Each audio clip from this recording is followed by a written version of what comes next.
Hi, Margaret. Welcome to Landscape Photography World. How's your day going? Oh, fine. Thank you for inviting me here. It's really nice to meet you for a start. Yeah, I'm Yes, really happy to have you on the show. You're someone I've wanted to talk to for a little while.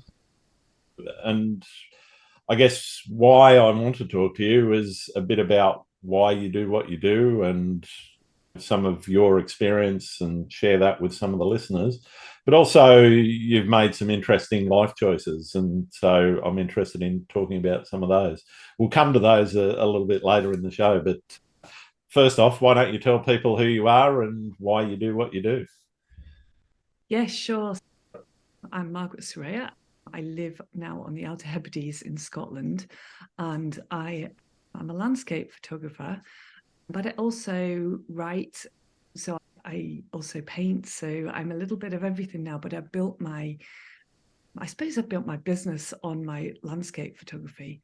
I Sure. started off as a wedding photographer. So I've been doing wedding photography for 18 years. So I've been running businesses, a self-employed photographer for 18 years now. Mm-hmm. But currently the biggest part of my world and my life is landscape photography. Okay, fantastic. What is it that got you started in landscape photography? What is it about the landscape of where you live or where you've travelled that's dragged you into the the addiction that we have? I think I think that we all have something that's really deep rooted in our lives, that draws us back to something. And definitely for me, it was very early. It's a very early connection to the sea and the coast. Yep. So when we look at when I started landscape photography, or when I started the passion for the sea, I think we always need to go back to childhood and see where that started. So even though I wasn't photographing early on, I was always painting and drawing, and my love of that coast was very strong in my early childhood. My path has been very unusual Yeah. in that I grew up in Manchester in England in the middle of the city, and I wasn't anywhere near the coast, but I went on holiday to Holland to Okay. my grandparents every summer and was by the coast, and I was free and I was happy. And those connections have lived with me forever, I think. And I Nice. think we all have that. I Yeah. don't know if you have something similar like that, do you? It's similar. I actually did grow up very close to the coast. When I say coast, it was a bay, but my earliest memories of getting out onto the beach was literally walking around the corner from where I lived to the nearest beach and playing in the sand and in the water. And it's always been something that's been a passion of mine. And I think that for me was the start of where I am today. Mm. That's a very long journey, and it's been a long journey to get to where I am. I've moved into this house now 2 months, so I am living my ideal life by the coast, which is what I've always wanted to do. But my life took a lot of different twists and turns along the way, because Mm, mm. sometimes it gets in the way, doesn't it? And what we really want to do takes a long time to achieve. So Absolutely. I suppose what I'm saying is that the journey here has been very interesting, and it's been a journey of self-awareness and of things that have happened that haven't lent themselves to me naturally being able to achieve what I wanted to achieve. So I've had to fight against that. But there's always been a constant and conscious desire to live by the sea and to capture it creatively, whatever that means. Yeah, yeah. And yeah, it's taken me a long time to get to where I am now, but I'm now at complete peace and happiness with my point in life. And creatively speaking, it's probably at the point of my most creative part of my life now. That's wonderful. Let's talk a little bit about the creativity part. Where did that really start for you? You said you've been running photography or businesses on your own for a while. Before you got to the landscape place of happiness that you're in now, where did the creativity start for your landscape photography as opposed to the wedding photography I get? there's a lot of creativity necessary in that, but it's quite different in some ways. But I'm just interested in where it clicked for you that it could be art as opposed to just recording what you're seeing. Oh, totally. It clicked for me a long time ago. So probably in my early teens. Mm-hmm. I was trying to get out to photograph. I wasn't really near any sort of really nice places, but I was wanting to go out to photograph very early on. I actually went to study photography in Wales by the sea around about age 19, 20. So I always knew the passion was always there. I always knew that this is what I wanted to do. I always knew that that was it for me, photographing the coast, being by the coast, being in the water, photographing, whatever. All of that has always been there. The reason that I went into wedding photography was very practical. It was a very practical reason. I needed to earn. And sometimes the conversations we have around landscape photography, I think, can avoid that part of things. How does it fit into our lives? What's the reality of living as a photographer? And so what happened to me that kind of influenced that journey was that I got married quite fairly early on and had children, and I stopped doing all my creative output that I'd started in those sort of early days. And I lost that, and I lost it to caregiving for the children. And when that marriage ended, I realized that I needed to get back to that, really need to get back to that. I was already running my wedding photography business at that time to earn a living. But I realized that for my own well-being and my own both mental and physical well-being, I needed to get back to the creativity in the landscape, so capturing the landscape. And I suppose what I'm saying here is the weddings for me was definitely a need to earn. So that was my day job. It just happened to be in photography. But for me, there's a portion of it that I continue to do weddings, actually, but I do them on my own terms now. So I do them on beaches, the local beaches here. Yep. And they're just 1 hour shoots basically on the beach. It's nice. very, very different than, pretty good. So very different. And so that for me, I managed to turn that into a little bit more into where I wanted to be in life. But definitely the landscape photography was always the plan. It was always the plan. It just got stalled for a very long time as I went through a very difficult period in my life when I was separated. I was alone bringing my boys up, and we'd lost our home, and we didn't have anything. So I was just on this treadmill. A lot of people, it's familiar to a lot of people. I was on a treadmill of having to pay the rent and to feed the children. And I did that through wedding photography. And when I started to see the light and they started to grow up a little bit, I thought, no, I need to get back to the landscape now. So I started my business. I'm quite bold in some ways in that I think, okay, we're just going to start. Now's the time. Let's do it. I started my business, Quiet Landscapes, in 2018. So I've been running that for a few years now, and it did well. So I was then running two elements, but it did so well it took over weddings very quickly. But I think that happens, doesn't it? When you've got a real passion for something. Oh, absolutely. It'll take off, won't it? It just expands to fill the gaps that might have been in your life. And it shows as well. I think your passion and your love of something, you're going to talk about it more. You're going to want to do more around it, and so naturally it's going to do better. Absolutely. What's your approach to photography, I guess, in terms of style for people that haven't seen your work? How would you describe your style, and how would you describe what you do from a creative standpoint? That's a hard one, isn't it, when you describe your own work? It's coastal, definitely very coastal. A lot of people say that it's very peaceful and calming, and I suppose mindful in a lot of ways. It's not something that everyone, that's my style, that's how I'm going to shoot. It's how I naturally do it. It's like an intuitive way of shooting. I just keep producing that kind of work. Yeah. But I often, the irony being is that I'm often shooting seascapes in very stormy conditions. So when we get the wild weather in the winter out on the Outer Hebrides and the waves are huge and it's roaring wind and rain, but I tend to slow the shutter down. A lot of the images have this sort of painterly feel, and it's more about capturing how I'm feeling. And people always say, it's contradiction.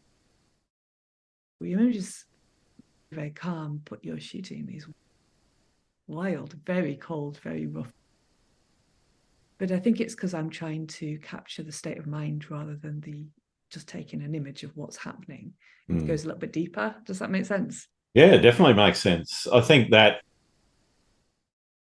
the flow state, or whatever you want to call it, the focus on what you're doing, is a calming element. And repeatedly through just about every episode of my podcast, that keeps coming up as a theme, that flow state and the ability to just shut everything else out in the world and concentrate on what you're doing, regardless of whether the weather is cooperating, not cooperating, or whatever. Once you get into that state, nothing else matters. And isn't it wonderful? It's a wonderful thing. But my favourite feeling. That's why I keep doing it. Yeah, it is like addictive, as you said. I think it's got to be consciously addictive as well, because when I say that, I think that we need to recognize that that's what we need sometimes. So I suppose what I'm saying is that's for mental well-being. It's realizing that to get into that flow state and to practice that mindfulness through photography is really important for us. And it's easy to let that slip and let the world go by and the things that you need to do. We have to make time for it, don't we? Oh, absolutely. Absolutely. One of the things I'm always interested in finding out is how people stay motivated and how they experiment with new ideas and techniques, because you keep going out and you're shooting in similar places. I go into the city here in Sydney quite a lot, and I'm shooting the Opera House and the Harbour Bridge and so forth. But I'm trying each time not to take the same photo. And the weather and everything, that always has an impact. But it's also looking at a technique, time blending or something like that, as opposed to just here's a shot of the Opera House, here's a shot of the Harbour Bridge, etc. How do you get into that sort of experimental mindset, and how do you use that to keep yourself fresh? And I get what you're saying, actually. I totally understand what you're saying there. How do you keep going and photographing the same places? Because I think it's really important to photograph the same places if you love that place. Definitely. That's what you want to do. It's important not to say, well, I've done that, I'm going to go to photograph France now instead. And or somewhere, just some it's a bit easier for you to do that. A journey there for you. I think the connection that you have with a certain place is really important. So where you live, I'm a big fan of staying local if you can, if that's the right place for you, or going back to that place that means a lot to you, because the more you photograph it, the deeper you can go, so you can go deeper each time. And relating that to what I do here, I've been photographing the Outer Hebrides for about 12 years. I've been coming here, and there's a stretch of beaches that are they're getting more and more well known now, so a lot more photographers coming over here, which is great. It's brilliant. But then you start to see very similar images, don't you, all the time? And I'm starting to think, okay, I've done this. I will keep doing it in the same style that I'm doing, and you'll always get a different light or a different kind of feeling of a place, different angle. But how can we do it? How can we capture this place in a different way? So one of the things that I've done, which is actually, I did this again, very consciously thinking this through. About 4 years ago, I started thinking, I wonder if I'm in the water, because I like swimming as well, swim outdoors, which is very different experience probably to swimming outdoors where you are, because it's very cold. And always in a wetsuit. cold water swimming here, and surfing and being out on a paddleboard. So all those things that I love. How do I bring all those things that I love together with the landscape that I love, and to produce a different way of looking at the landscape? So I decided about 4 years ago, I'd start trying just putting my phone into the water to see what it's like, because we've got quite crystal clear water here.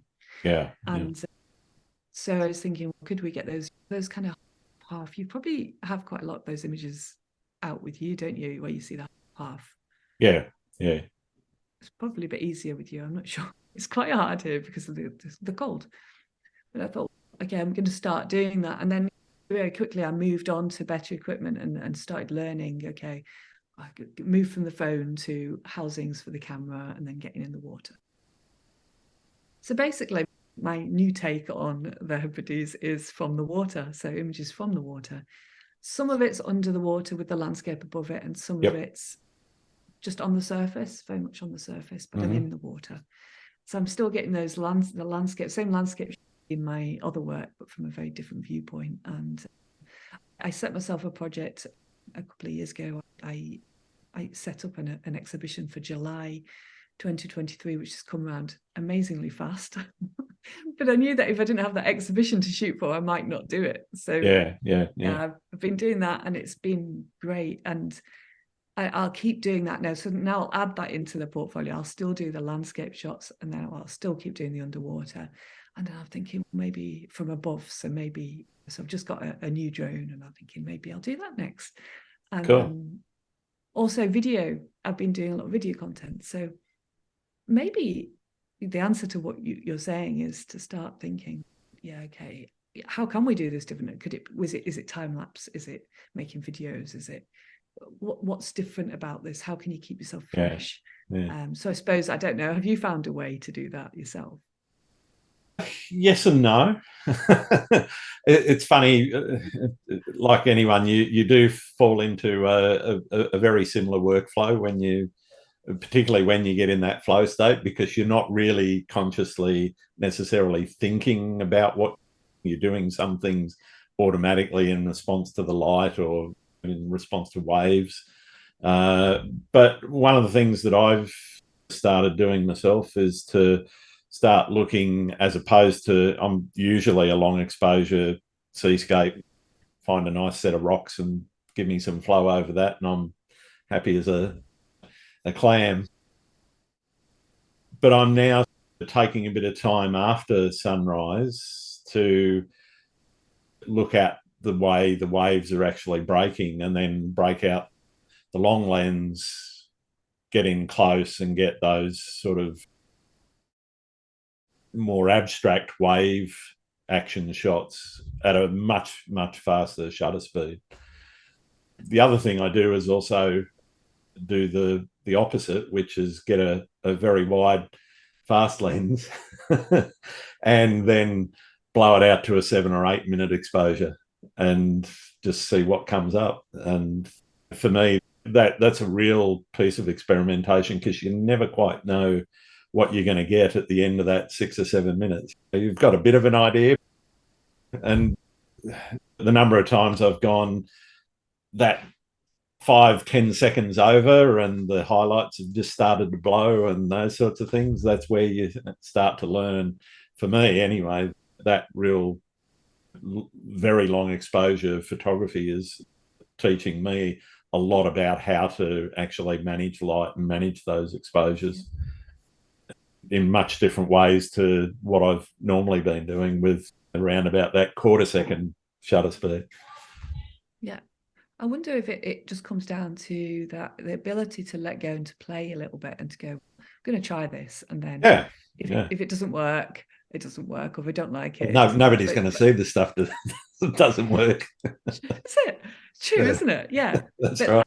Yeah. I think a lot of people struggle with letting themselves just play and go, actually, I think failure is a big part of learning. If you're not failing, it's very difficult to learn, because if you just succeed and everything you do is the same, you're not going to change, you're not going to evolve, and you're not going to learn.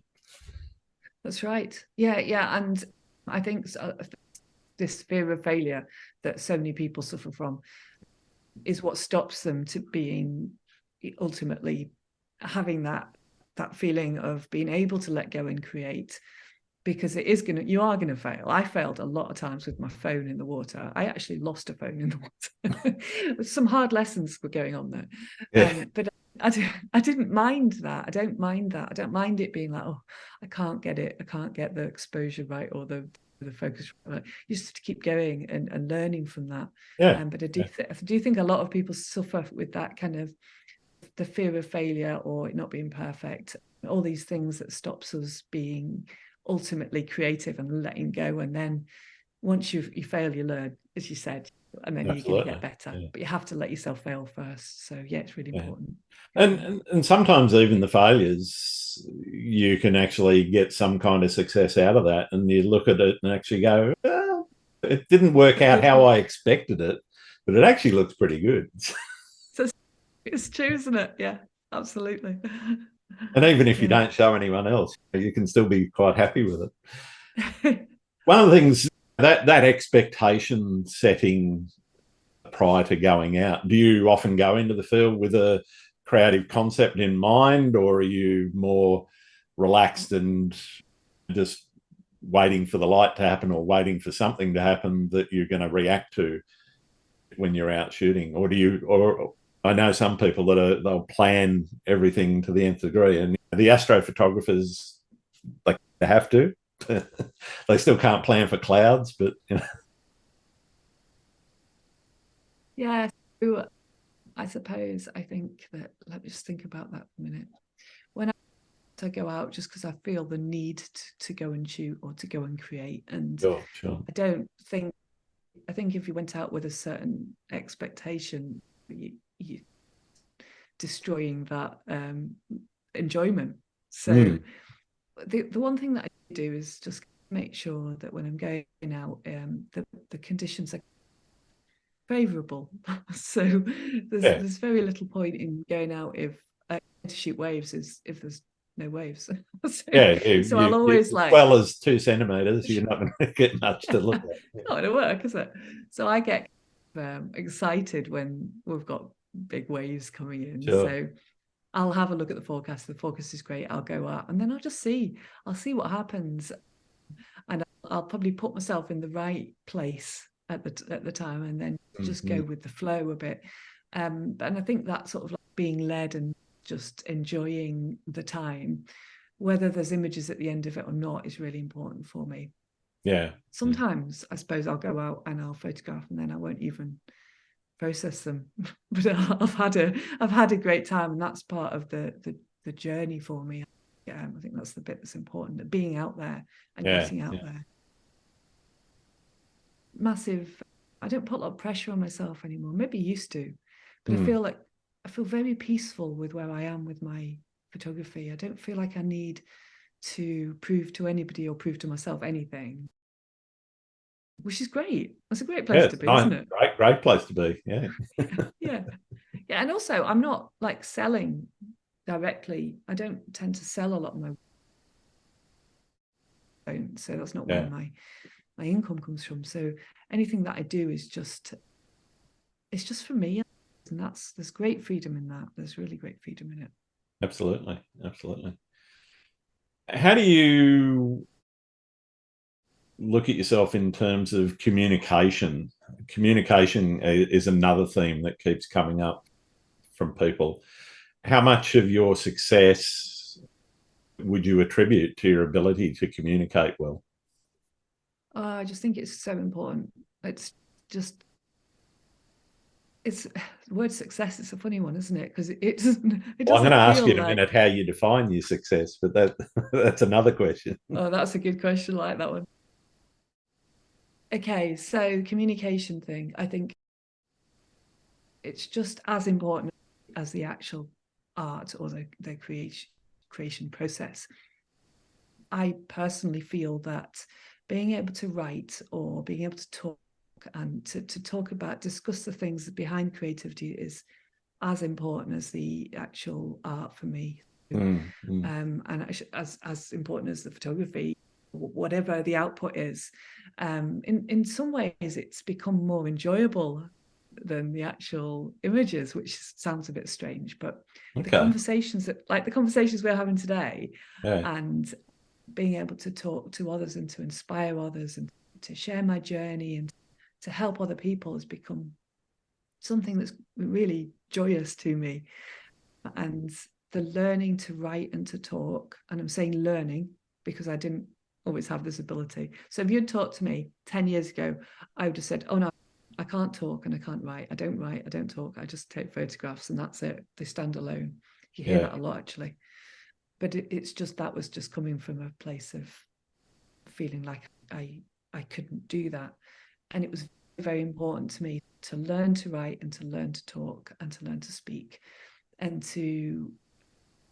I'm an introvert. I'm a very introverted, actually, which is a lot of people argue with me about because they're saying, well, you've got a podcast, you're talking, you're always doing this. Actually, no, I'm a massive introvert. Trust me, I'm an introvert too.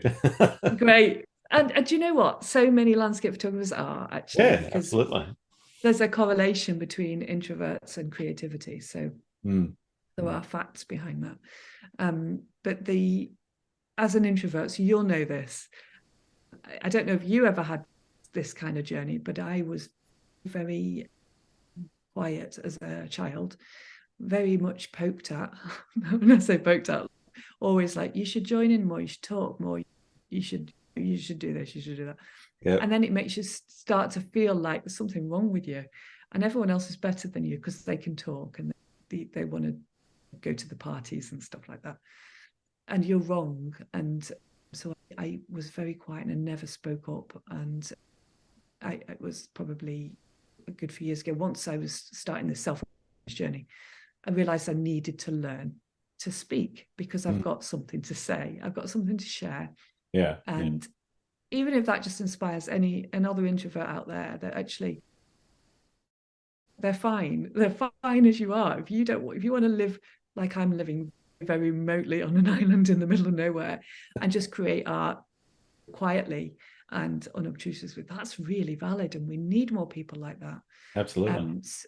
So I learned to talk. I did started doing a series of very small camera club talks to start with, because before that I wouldn't talk at the dinner table if there was more than 4 people.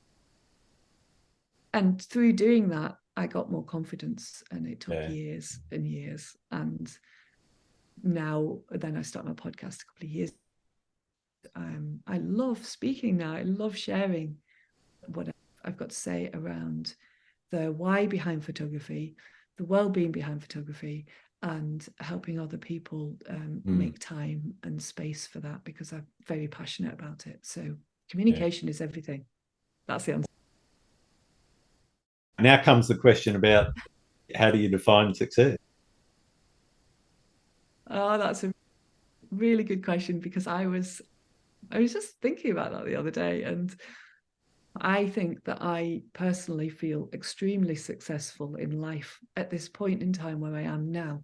And when I say success, we society would have us think, oh gosh, you must have a really big house and lots of cars and lots of money. Well, I've got none of that. None of that. I've got a crumbly old house that's I'm in the process of doing up, and it was very affordable, and I bought it myself, so I feel very successful that I've actually achieved that.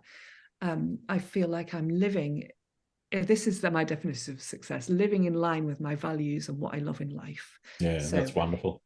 And that's it for me. So everything that it's not possessions. My van is, I think I calculated, is 19 years old.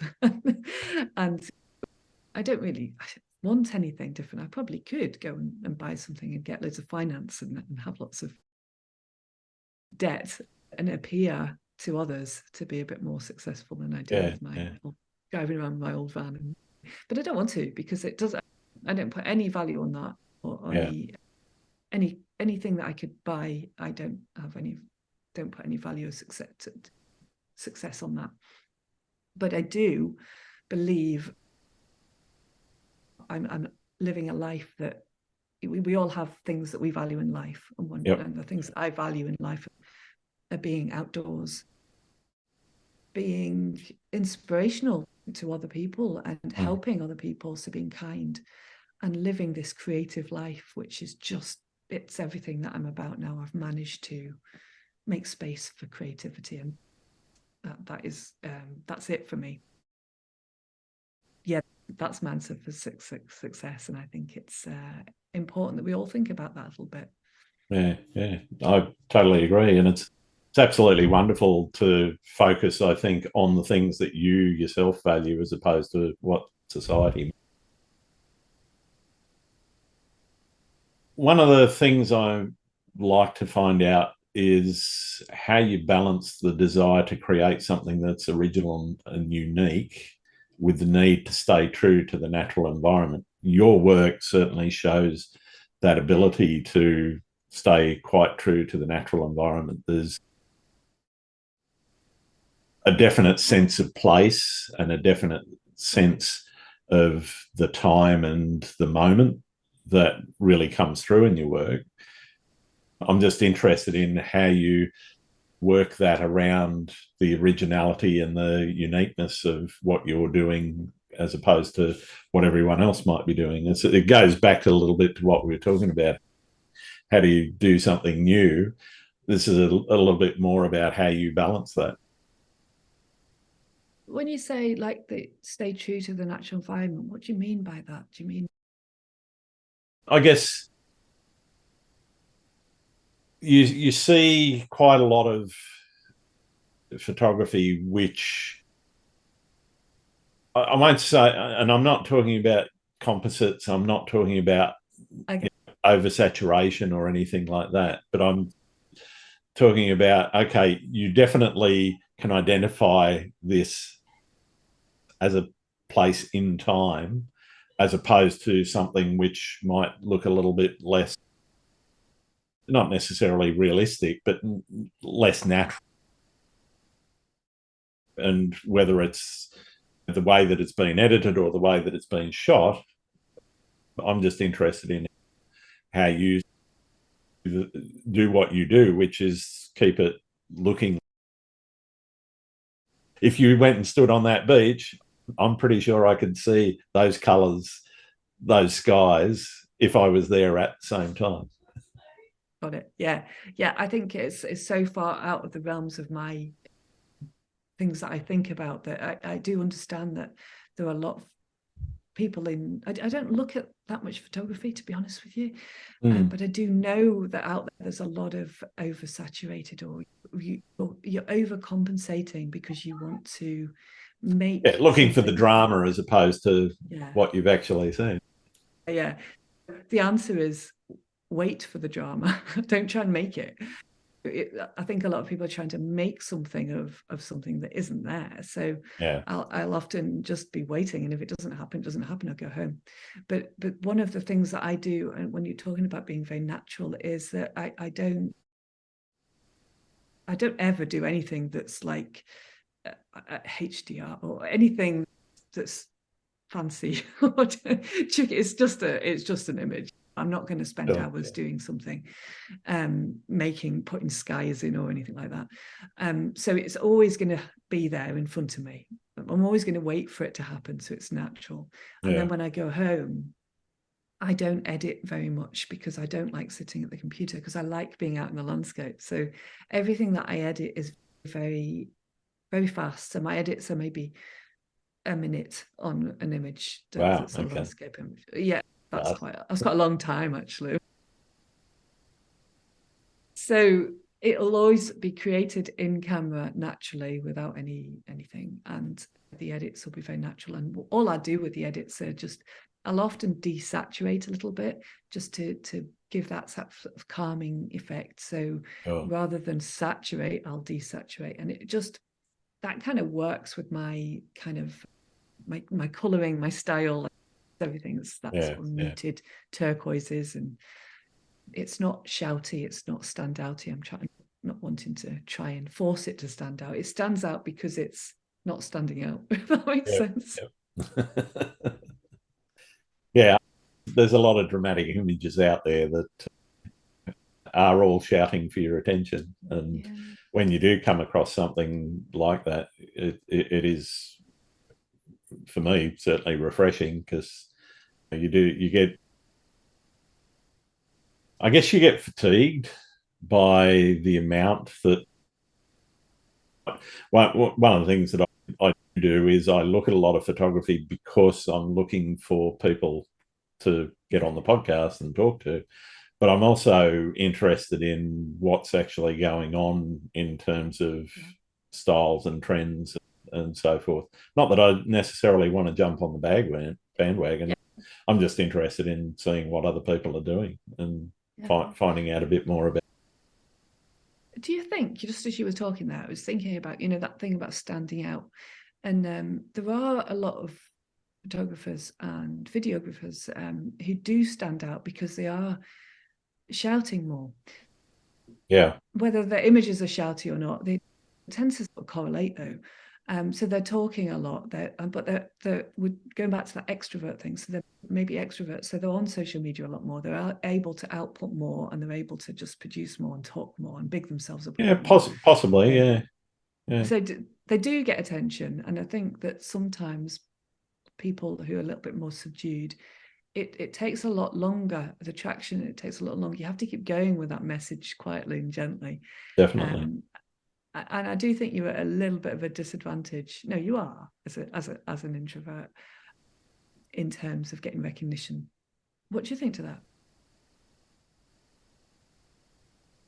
I guess I kind of agree. I think you do see people at different stages of both their social media exposure, but also their photography journey as well. And it is interesting. A lot of people copying a style or copying a composition, but the ones that tend to stand out are the ones that are taking that extra step to go to places that nobody else goes, or to find that unique angle of that particular view that nobody else has actually thought to do. And for me, they're the ones that kind of I take note of more, because okay, that's twisted my brain a little bit. That's something that I didn't expect to see. It's when you're seeing the same thing, you see I think there's actually an Instagram account that's there that shows you these places that are just the same shot and on repeat.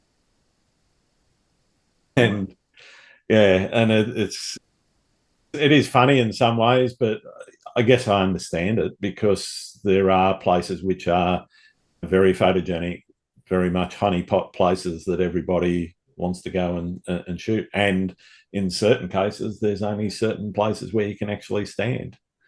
And so therefore, you know, your angle's only going to move by 20 or 30 degrees maybe, and you're not going to get a very different shot because of that. Yeah, it makes sense. Yeah. I guess I'm also interested in the lifestyle choice. You've recently moved to an island in the Outer Hebrides. Not a lot of people around. Other than being an introvert, was that a choice based on wanting to photograph and come back to that place time and again? Or was it something a little bit different? Yeah, it's been a long-term goal of mine, actually. So I've been coming here for photographing weddings and the landscape for, I think, 12, 14 years, quite a long time anyway. And I started traveling over in my van. So I've got a van, and I just used to come and then stay for a few days and then go home. And I developed this deep love of the place. It's a stunning place, and a lot of people come here in July and go, oh, I love it here. It's just wonderful. But they haven't experienced the winters, which can be really harsh. I love the winters. I love the storms. I love the people. I love the remoteness of it. I've got, and I suppose over those years of doing that, that just got deeper. And many years ago, I thought, I just could just live here. I just want to live here. But I had my children, and they were young. They were still at school, and then moved about a bit, and their lives had been a bit choppy. And I didn't feel like I could do that. And I couldn't afford it at the time either. So I put it on ice. And then the opportunity arose in September last year when they both left home. One of them was gone already, and the other one just went. It was a bit of a surprise. And I was like, well, okay, I wonder if I put my house on the market on the mainland now, because the market was really good for a while. So I was like, just do it now, and we'll see if I can manage to sell it for enough and manage to buy something out here. It makes sense because it's just me now. I got this bigger house out there that I didn't really want anymore. And so I just did it. I put it on the market, and I was lucky enough to make a little bit extra. The harder thing is buying out here because property market's also boomed here. So I managed to find something that's up everywhere. And it's become very popular out here as well for second homes, basically, and holiday lets and things. Airbnb's got a lot to answer for. Yes, very difficult now. But then this house came on, and it's on the more sort of local side of the island, and it wasn't so attractive. So I put an offer in for it, and it got accepted. And so by February, I'd sold that house and come over here. And it took me a wee while to move in, but it's just really, it made sense to me. It made sense to be on the island that it's got the beaches that I photograph all the time. It's got the weddings that I photograph are here. I know the people here. And I love that. You have to have a deep love of this place to be able to live here. It can be quite harsh. I live in the middle of nothing. It's just wonderful. There's a lot of sheep and lambs around at the moment, and I've met the neighbours have just been so welcoming because they're just delighted that somebody's come here to live rather than just to buy it as a holiday home. It just feels like coming home. But also what I did was to buy my freedom almost, because I was able to, this is a smaller house, so I was able to release some of that need to earn. So the plan going forward is that this is the start of my real creativity, because I've now got time and space to do it, and also being in the place that gives me inspiration. So it's just been, it's not been a quick decision. It's been a long planned out and thought out, and it's been a long time coming, and it feels amazing, really amazing. But the start of a big surge of creativity for me, definitely. Definitely. How do you think where you are or where you've been shooting around the Outer Hebrides, how has that shaped your style and how you shoot and the techniques that you're using? It's definitely been everything. I think it's because of the love of the place as opposed to the look of it, although the look of it influences it because we've got these turquoise waters and sands that are white. So we've got this colouring and this style, but I think it's more to do with the love of it. I think that if you can find something that you truly feel a connection with and you want to go deeper and deeper with it all the time, and that's just where you're happy, that's the key. That's the key to finding your style and your what it is you do, finding that and then working with it, and the love of the place definitely is more important than the actual look of it. And I love being here. I love going to those beaches. I love standing on them. I love photographing on them in the water. So I'm going to keep doing that repeatedly over and over again. Maybe there'll become a time when I go, well, that was a phase in my life and I'm going to move on to something else. But it doesn't feel like that. It doesn't feel like that. It feels like this is it for me. It's your retirement place. I'd be totally happy with that. I couldn't ask for much more. What's your most memorable experience you've had with photography? Oh, that's an interesting one, isn't it? Memorable experience. I think that there's been so many, to be honest with you. I think probably one of the things that really stands out to me was when we had actually quite recently, and maybe those memories are the more recent ones. You know, you keep them with you, don't you? They're very precious to you.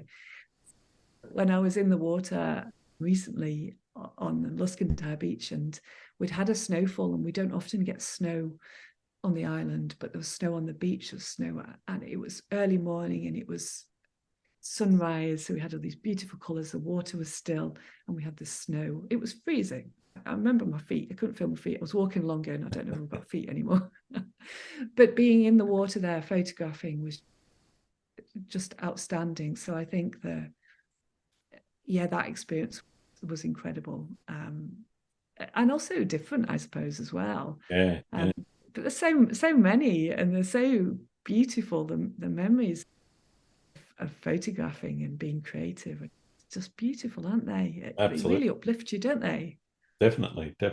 I can't imagine snow on a beach, because our beaches, you're never likely to see any. It might happen one day, but not while I'm alive. I doubt it. What about horror stories? Everyone has their disasters. Have you had any disasters that you can tell us about? Horror stories. Oh my goodness. I don't think I've ever had any. No, I don't think I've ever had any horror stories. I think maybe times when, I suppose, when things have gone wrong with equipment, and maybe fallen over on the beach and gone, when you're watching your camera go in slow motion and it's going forwards onto the filter. Because of some of the conditions I'm shooting, it's very windy. It can be very windy out here. And I suppose those are the things that, falling over. And I do remember that, actually, falling over and smashing my new GFX, which wasn't a good moment. But you have to remember, it's all part of it, isn't it? We have to use the equipment. We have to be out there. Absolutely. And if things go wrong, you can't take any photos when it's in the bag. Exactly. So we need to get the camera out there and use it. And if it goes wrong, there's always insurance. That's it. What do you think the practice of photography has taught you about nature? Just how important it is to be outdoors, I think. One of the big things about photography is that it's almost like it's not as important to me as the being outdoors, but it's a tool to get you out there.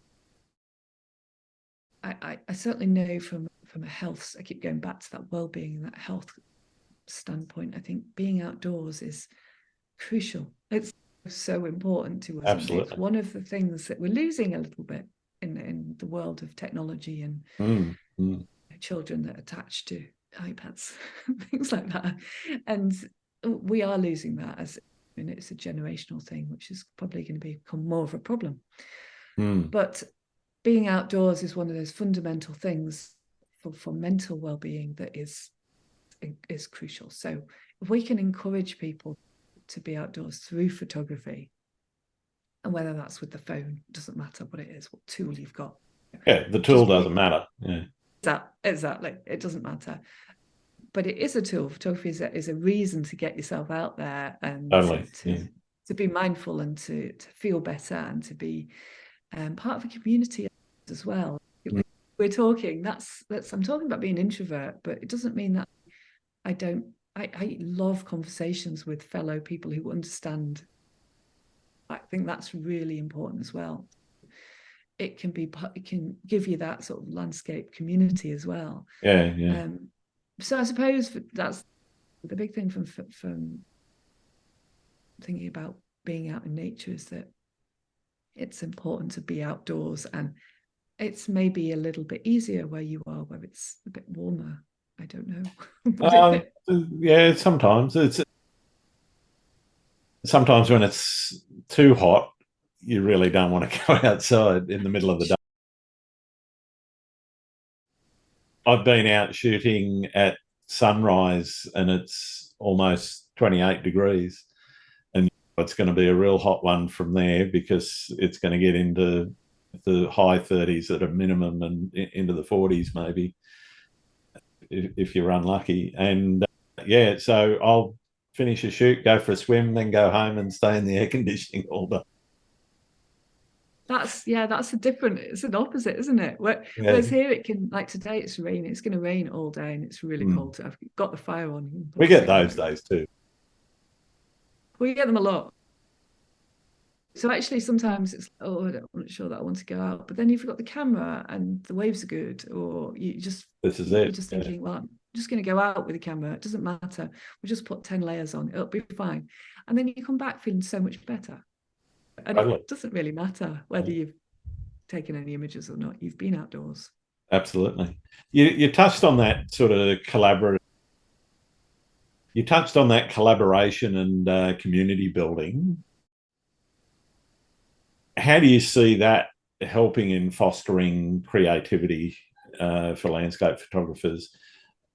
One of the things and it's one of the reasons why I started the podcast, is learning from peers in the field without necessarily going out into the field with them. But I'm learning a lot about not just what you do, but other things as we're talking. How do you see that working for yourself?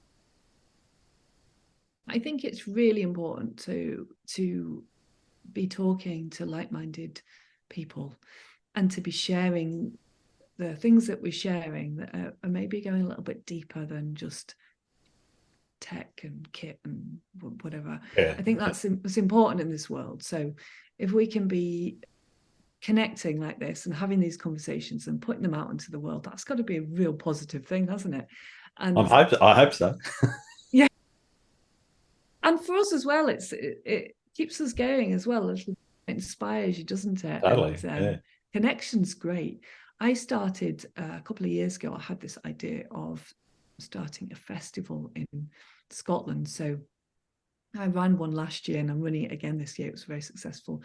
But it's all based around creativity, creative photography, encouraging people who, you don't have to have all the kit and to be a photographer. You can be a person with a camera that loves taking photos on your, a phone, loves just taking photos on your phone.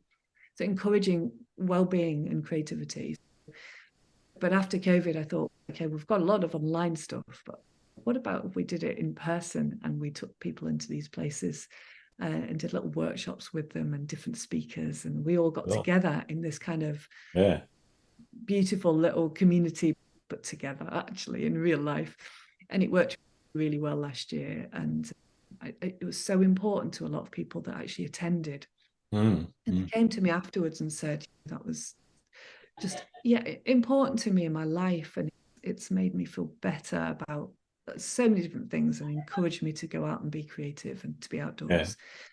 So for me, that collaboration and talking to people who are on the same kind of wavelength is important, because we're helping other people come into that space, and we're encouraging other people to do these things. So I put quite a lot of weight on it, and I think it's great what you're doing, what I do with the podcast. I think it's a great thing.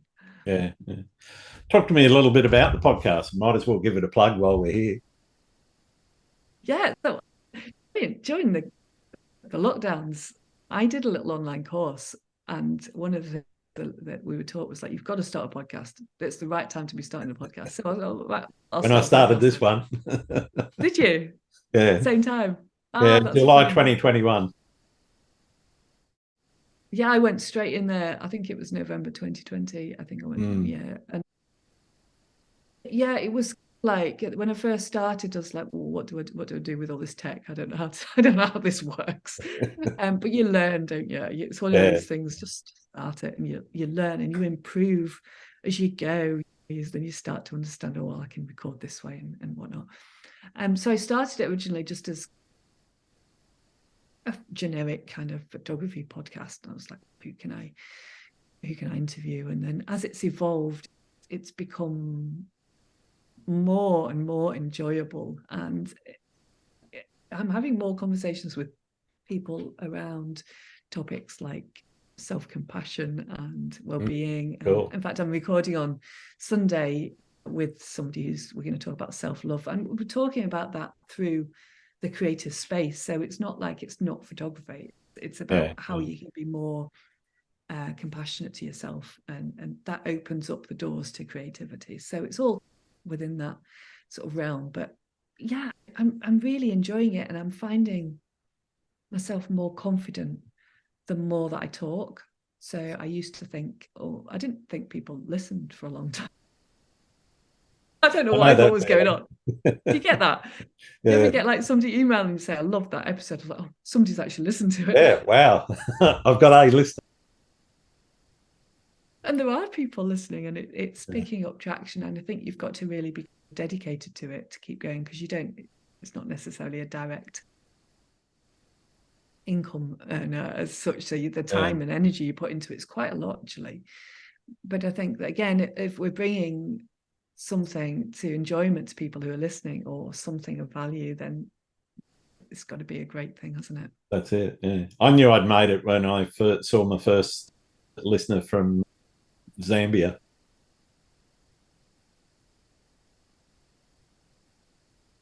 I don't know. They only downloaded one episode that I can tell.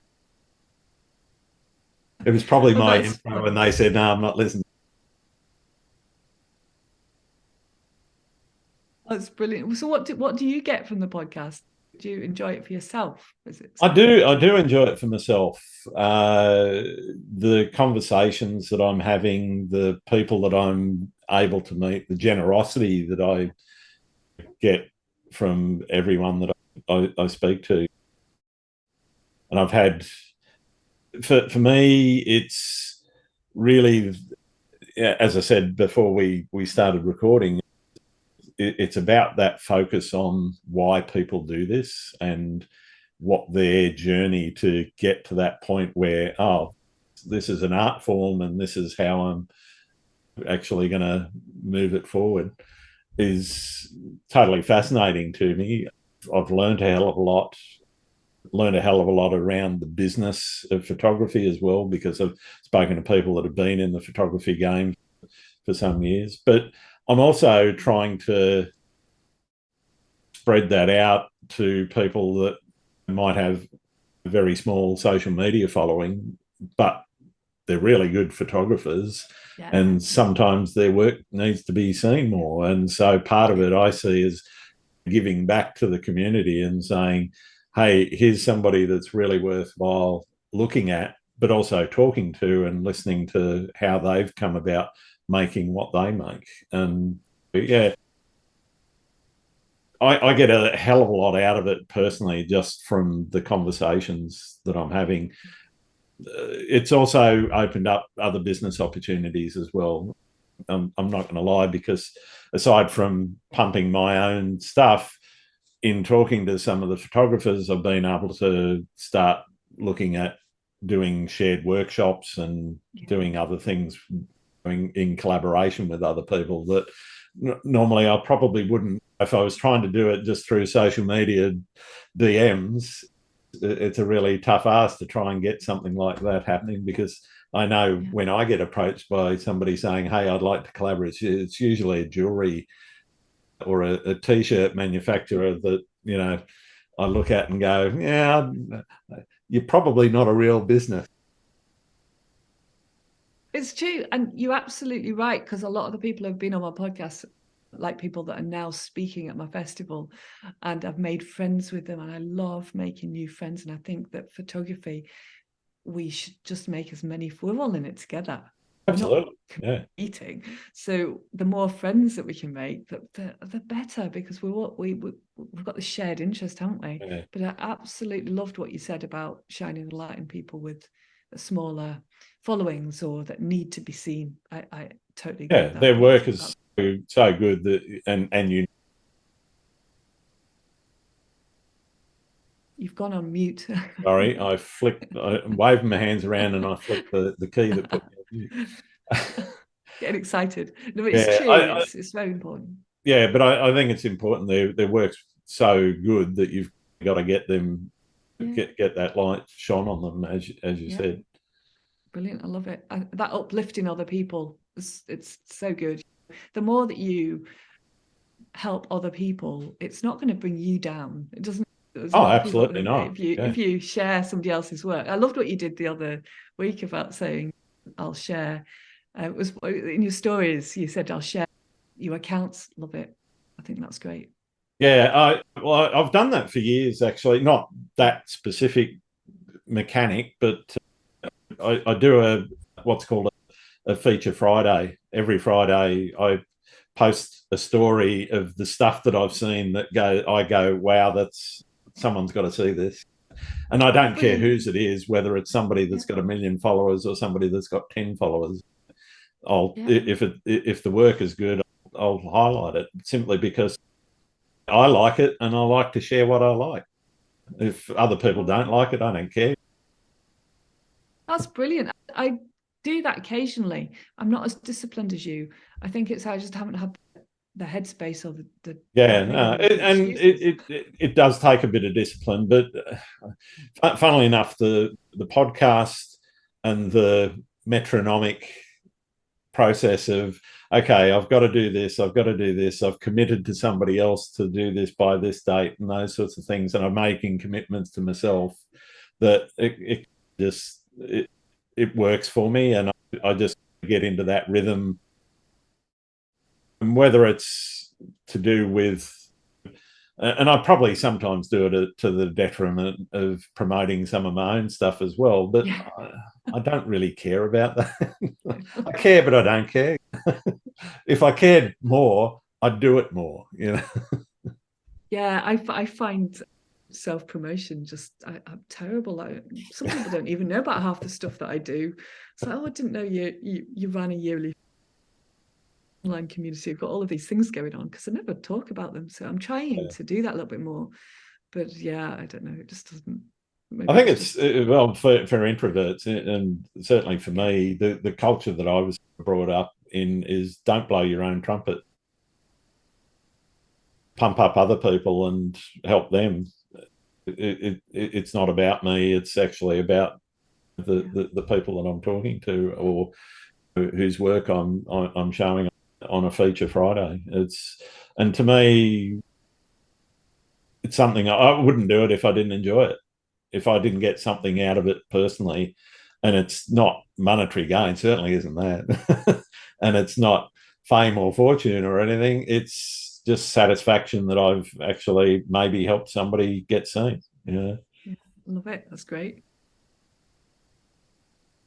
You talked a little bit about storytelling and developing narrative and that ability to communicate. I guess, what techniques are you using to convey that sense of mood or emotion in your images?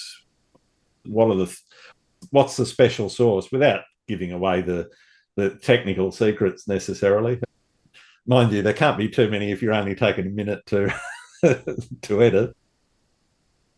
Do you mean in the actual image making process? Yeah, in the making of the images, what are you doing there that you're trying to connect that emotion to the image?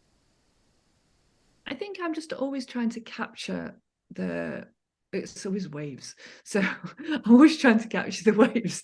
And I'm the same. Yeah. Oh, yeah. Yes. It's just always. And there's always another wave, isn't there? So that's right. You don't have to wait long. No. Mind you, I was on a beach the other day and I saw these waves hitting a set of rocks, and I was quite taken by it. And so I trotted down there, set the tripod up, and it was 10 minutes before the next wave actually hit. I know it's a funny thing, because it's like a need, isn't it? It's not necessarily it's not a want. You need sometimes you just just need to do it. And I suppose when you're saying what the techniques, do you mean the camera techniques? Yeah, it could be camera techniques or it could be compositional techniques. Yeah, I'm struggling a little bit with that one, because I do everything intuitively, and it's almost like second nature now. And maybe that's because I've had so many years of practice at it. But I suppose the two things I'm always looking at are whether I'm going to shoot with a longer exposure and have that sort of creamy, like soft, gentle effect, Sure. or go with a long, faster shutter speed and capture the motion of it. Yeah. And I suppose that's what I'm always. That seems very obvious to me, but it's maybe not obvious to everybody. Those are the things I always approach at a scene. I'm always like, okay, would I go? I tend to shoot slightly wider when it's I'm slowing that shutter speed down. This is just I don't know why I do this, but it's just what I've developed. And then I've got a longer lens to get closer into the waves if I want to freeze that motion a little bit. So those are the two ways I approach things, and it just depends on the conditions as to which one I choose. So it's very simple, and it doesn't almost like it that doesn't come into my brain anymore. Those decisions are just there, I just make them. And the more important bit is enjoying the time. So I think that for other people, it's, if you're a bit newer to photography, those decisions and those technical questions, they sometimes get in the way a little bit too much. So it's almost like you have to just keep practicing. If you keep practicing, you get that flow of that technique, and you got to reach unconscious competency. That's it. I like that. So you're not thinking about, it's like driving or riding a bike, driving a car or riding a bike. You start off and it's the very, very conscious incompetency because you don't know how to do it. And you're very conscious of that fact, and you're very conscious of everything that you're thinking about. So you put a lot of thought into all of the hand movements or finger movements or whatever it is that you've got to do to make it happen. And then you progress through a series of stages until you reach that point where bing, I can do it. Yeah. And that gets, I don't think about it. You're in the flow state then, aren't you? So the technicals for me are just like, somebody will ask me something, I'm like, I'm not really sure what I do, but I just do it. And I clearly know it because it's not like I'm technically incompetent. It's just that it doesn't matter to me very much. So when you're asking me that question, I'm like, I'm not really sure what the answer is. I just go out and do it. But one of the things that I do is keep things very simple as I possibly can. So 2 lenses, that's it. And it's one or the other. So, you know, we can overcomplicate things a little bit, I think. So one of the things that's been important is just to simplify everything. How do you push past creative blocks? Everyone gets to that point where it's either you don't want to do it, or you feel you can't, or you feel you can't achieve what it is that you want to achieve. What do you do? What do you have any strategies that you use to stay inspired and engaged and push past them? That's funny because I've just written a podcast. I'm just doing some little solo episodes on how to find inspiration. So I've just literally written that. I'm recording that just after this one. So the ideas of the block, there's a lot of reasons why you would be blocked. And a lot of them are nothing to do with photography.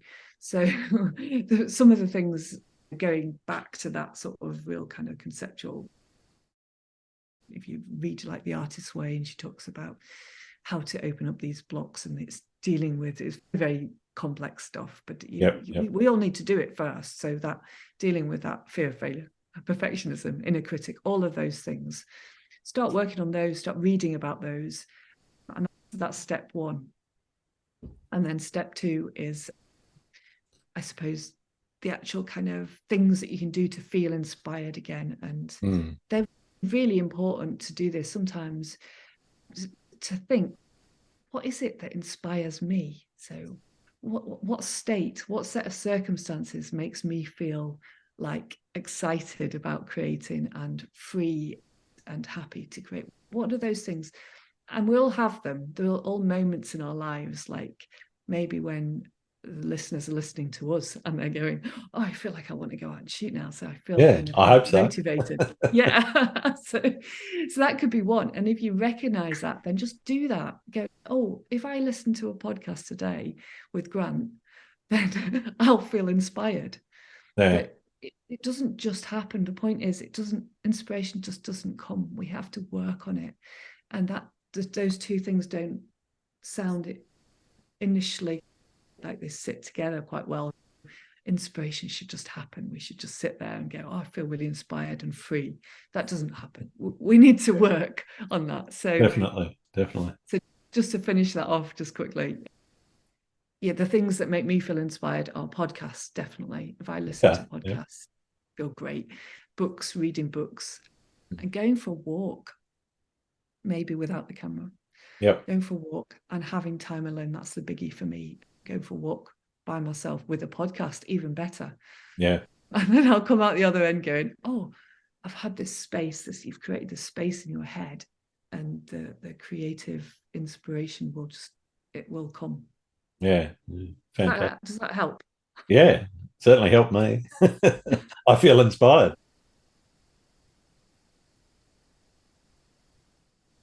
What do you see as the future of photography, particularly landscape photography, but you can talk photography in general, and what do you see as the biggest challenges facing it in that future? Oh, wow.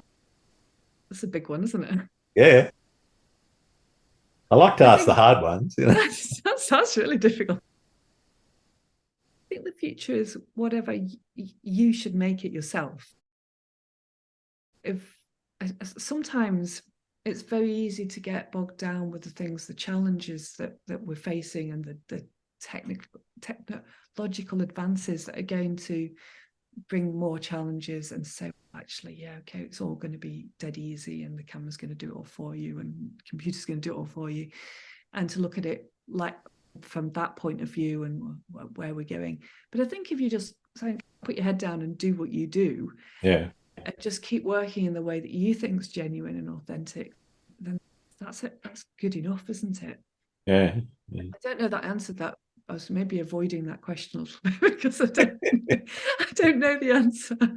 Yeah, well, I don't think anyone really knows what the future is. I can see AI playing a bigger part, and whether that's positive or negative, that's hard to say at this point.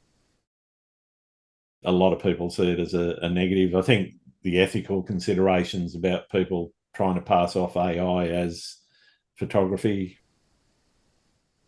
but I can see a point where you're going to buy a camera and the camera app comes native with a whole bunch of AI capability. And to be honest, we're probably already seeing some of that. You have a look at the Google Pixel, whatever it was, that came with the flow feature. So if you took a shot of a waterfall, it could actually convert that to look like a long exposure shot. And so what's doing that? It's a computer, basically, and somebody's programmed it to look at other images that are like that and reflect something like that in there. So I think we're already seeing features in certainly phone cameras, or the phone camera apps, because it's not the lenses or the sensors that are doing that. It's the software behind it. And to a certain extent, we're also seeing some of those things in mirrorless cameras now, where they're using AI features to tweak, whether it's a HDR feature or some other, in inverted commas, creative feature that Canon or Nikon or Fuji or Sony or whatever has come up with. So I think that technology side of it is going to be I was talking to Tony Hewitt, fairly well-known Australian landscape photographer, and we were talking about that last week, and it was exactly that conversation around photography's always changed. It started out with glass plates and emulsion, and then moved to film, and then moved to digital, and so it's always evolved, and it's evolving still, and it will continue to do that. So from a technical perspective, I don't see that. I don't see the desire for people to create changing. I still see people will want to go out, and for me, I've dabbled with the AI programs that are out there, like Midjourney and or whatever it's called. or Dali, sorry. And it just doesn't grab me.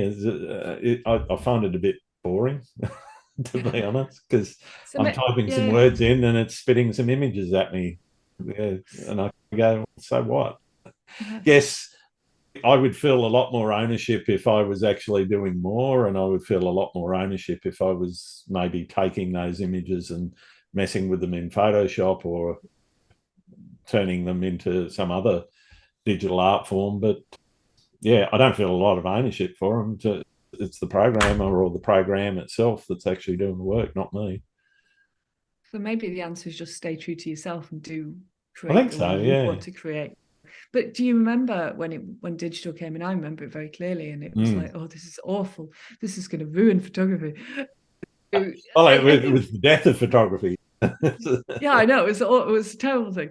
But I think that we are creative beings as humans. This is what we have, this drive to create, and I think we will always create in a traditional sense. I think we need to do that. I wouldn't describe creating as what you've just described with those programs. I've got to say, I haven't even looked at them because I don't have time in my life to be looking at things like that. That I don't think will do it for me, because as I said, I want to be outside creating. So yeah, we'll change. Maybe we'll change what we do to suit that. I don't know, but I don't think. Yeah, it doesn't bother me. I think we'll always find a way to be creative. Yeah. There's been a few publicised instances where people have put AI into a competition and so forth. And fair enough, it's because they've coughed up and said, yes, it's AI. But I can see some unethical people also taking the award money or whatever it is, the prize, and saying, yeah, thanks very much, see you later.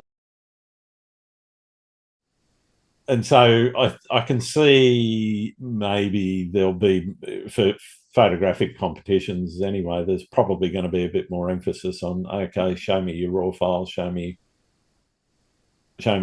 where this originated, and maybe special categories for the digital art side of things where composites and AI photography composites or whatever they are could potentially sit. Yeah, I got to say that I'm not in that world, the photographic competition world, should we say. And quite consciously, it's just a decision I've made not to. Sure. I used to, and I think there's validity in it. I'm not saying that's... Oh, yeah, I think you can get a lot of personal growth if you, particularly competitions that do give feedback. I think if you're entering them, you get a measure of where you're at in your journey. But I certainly don't think they're the be all and end all that some people might think they are. No, I don't think so. The reasons that I don't anymore, I used to a little bit, is because my images will never win a competition, and I know that for a fact because they're not. I don't particularly create technically correct images in any shape or form. Yeah, they just get chucked out. And secondly, I don't really care if I'm gonna. I don't have that need to feel like I've won something. I'm not saying that there's anything wrong with that, because I think it'd be amazing if it's great for business. It's great for totally yourself. And I think the process of entering the competitions is fantastic, because you're looking at your work and you're thinking, what is it about it? But the one thing I do think is very good is to enter like a portfolio rather than the single image, because I think there's a great thing about looking at your work and going, what is it that binds these images together? That's when we're getting a bit deeper rather than a single image kind of thing. But personally, it doesn't. I'm not going to spend the time on entering competitions, because I know I won't win, and I don't really care that I won't win either. So I'm just concentrating. I'm very conscious that every ounce of my energy goes into the right place now. And it's very important. That's one of the very important things, is to make sure your energy goes into the right areas of your life.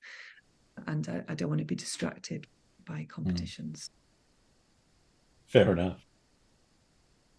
What advice would you give to a 12-year-old Margaret if you could go back in time and she'd listen? Yeah, she probably wouldn't listen. Who's this silly person wanting to talk to? My advice would be to follow your intuition. I think that's the biggest thing that anybody can do, and not listen to the external voices, and to understand that even though you're quiet, that it doesn't mean that there's anything wrong with you, and to keep creating and using that intuition. So those words is the words that have become important in my life: the intuition, creativity, and quiet. Yeah. Those are the pain points in my life where it went wrong a little bit, and it took me years to get back on track. If I could just have bypassed those years, I maybe would be a lot further now. But then again, we can't do that, because we're shaped by the challenges in life, aren't we? Absolutely. If you didn't have any challenges, there wouldn't be much shape to what you do. I'd be a bit boring, really, wouldn't I? If I hadn't had any challenges. You wouldn't be very real, would you, as a person? I don't think so. No, I don't think so. I certainly wouldn't. No. Are there any other photographers that you think I should be talking to on the podcast? Oh, there's some lovely photographers. But have you heard of Bill Ward? I have heard of him, but I haven't had him on the pod yet. So you would love to chat to Bill Ward, because he's great. He's great at chatting, and yeah, he's got some really great insights into these deeper things behind photography. And another one, very little known lady called Justine Ritchie, who lives she's an incredibly tough lady. She lives up a hill with no path, and she has to carry all her supplies up to this house that she's rebuilding. But she's very much into the mindful side of forest bathing, mindful photography. There you go. Fantastic. Thank you. I've got one more question for you, and it's the most important one that I ask, because there's a lot of people that are clamoring to understand this. Do you like pineapple on pizza? Oh, no. No. Terrible. No? Okay. Was that the right answer or wrong answer? Well, I personally don't care. I won't order it, but if it's on a pizza, I won't pick it off. I'll eat it. No, I'd definitely pick it off. You're not into that salty, sweet sort of taste sensation? Love pizza, though, I've got to say. Pizza's one of my weaknesses. Fair enough. It's been absolutely marvellous having on the show today, Margaret. Where can people find your work, and have you got anything else that you want to plug while we're here? It's quite funny, because I've got so many things I do, I often forget what I do. You can pretty much find everything on Instagram, just at Margaret Soraya. I've got YouTube, I've got my podcast, Quiet Landscapes, and I've got about 4 different websites, but you can find them all via Instagram, which is where I'm most active. Brilliant. All right. Thank you very much.